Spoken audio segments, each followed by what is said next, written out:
Salut les guys, donc là c'est le culture nomade du montage. Donc juste pour vous dire que là vous êtes sur la partie spoiler de la critique de Dragon Ball Super Heroes.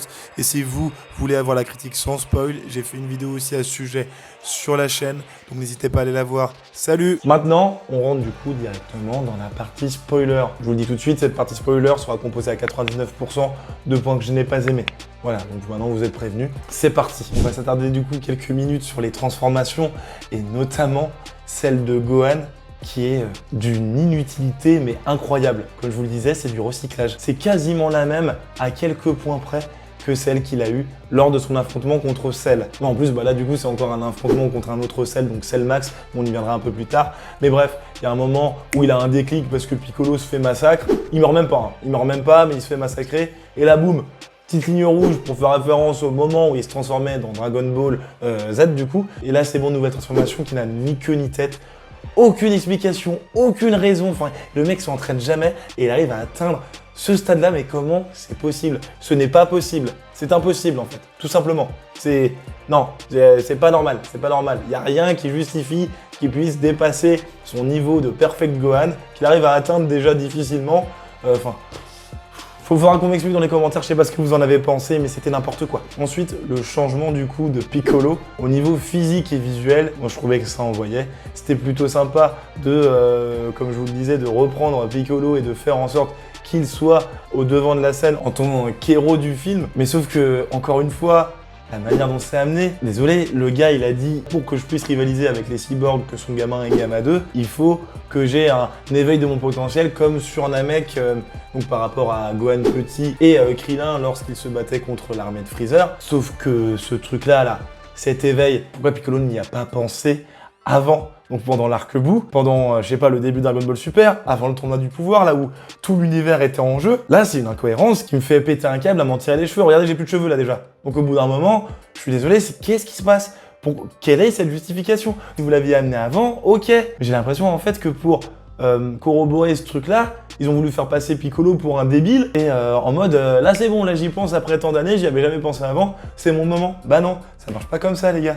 On peut pas prendre le spectateur pour un débile, on peut pas prendre Piccolo, le roi démon ou le dieu ou la fusion des deux, vous l'appelez comme vous voulez. Bien qu'ils me disent pendant le film, ne m'appelle pas roi démon ou dieu, j'en ai rien à foutre. Respectez-le bordel. Enfin bon, ce moment-là, voilà, c'était vraiment n'importe quoi. Et sans compter non plus le fait, lorsqu'il affronte Cell Max, et que Krillin il arrive et il lui dit « Eh mais ça tu peux t'agrandir, tu peux comment dire devenir un géant comme lui » et qu'il répond tout simplement « Ah oui c'est vrai j'avais oublié ». Bah non, c'est pas comme ça que ça se passe. C'est pas comme ça que ça se passe du tout. Si tu me dis, allez, enfin à l'époque il se transformait pas, pourquoi? Parce qu'en étant trop grand, ça donnait un avantage à ses adversaires, parce qu'il pouvait se faufiler en lui, comme l'avait prouvé son affrontement contre Gohan dans le début du coup de Dragon Ball, enfin pardon, la fin de Dragon Ball si on parle de l'animé. Mais c'est là c'est n'importe quoi. Me dis pas que t'as oublié. Tu peux pas être débile à ce point-là, mec. C'est pas possible. Bref, excusez-moi, je commence un peu à m'énerver. Et puis c'est le max. Il y avait Freezer, on l'a ramené dans Resurrection of F, je sais pas quoi. Le retour d'un ennemi incroyable, d'accord, ok. Au moins, lui, il avait le mérite de revenir avec toute sa personnalité, mais là, le Cell Max, c'est même pas Cell, c'est une pâle copie, qui n'a même pas ses souvenirs, qui n'a rien du tout, et il sert à rien. C'est juste un mec qui est là, il fait ouais, il fait que crier. Pendant toute la fin du film, il fait que crier. Il n'y a aucun dialogue de ce personnage, il est juste fou. Encore une fois, aucune utilité, à part du fanservice, le fait de le ramener. Mais si tu le ramènes, fais en sorte qu'il revienne d'une manière à ce qu'il soit intéressant. Là, il ne servait strictement à rien. Hormis pour faire, comme je vous le disais, le parallèle avec l'affrontement Cell versus Gohan lors du tournoi de Cell. Puis on va finir cette petite critique acerbe en parlant aussi de quelques répliques qui sont waouh, incroyables, notamment lorsque du coup Piccolo qui a sa nouvelle transformation et Gohan aussi qui en a une autre désormais, ils se disent tous les deux « Ah mec, j'adore ta transformation !» Non, c'est moi qui adore ta transformation. Non mais j'ai mal à mon Dragon Ball là. J'ai mal à mon Dragon Ball. C'est n'importe quoi. Dragon Ball Super Broly, encore, il y avait, ça allait. Enfin, il y avait, voilà, une partie histoire, une partie, on développe la mythologie des Saiyans.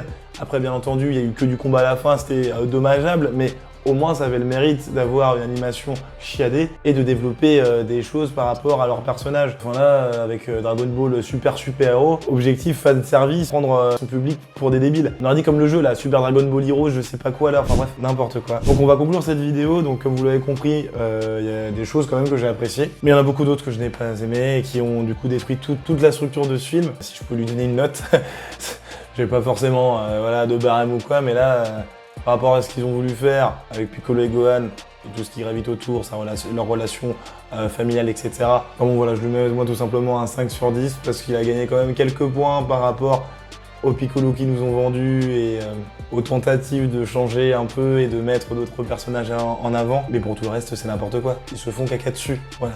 Non, limite, voilà. Je change, je mets un 4 sur 10. 4 sur 10, c'est le max. Voilà. Ça, c'est même pas à la moyenne. On va arrêter d'essayer de défendre ce film tant bien que mal.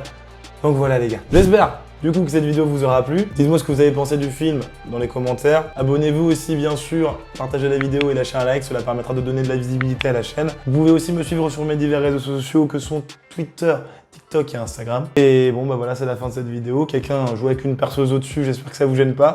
Mais il ne me reste plus qu'à vous dire à la prochaine dans de nouveaux univers. Salut!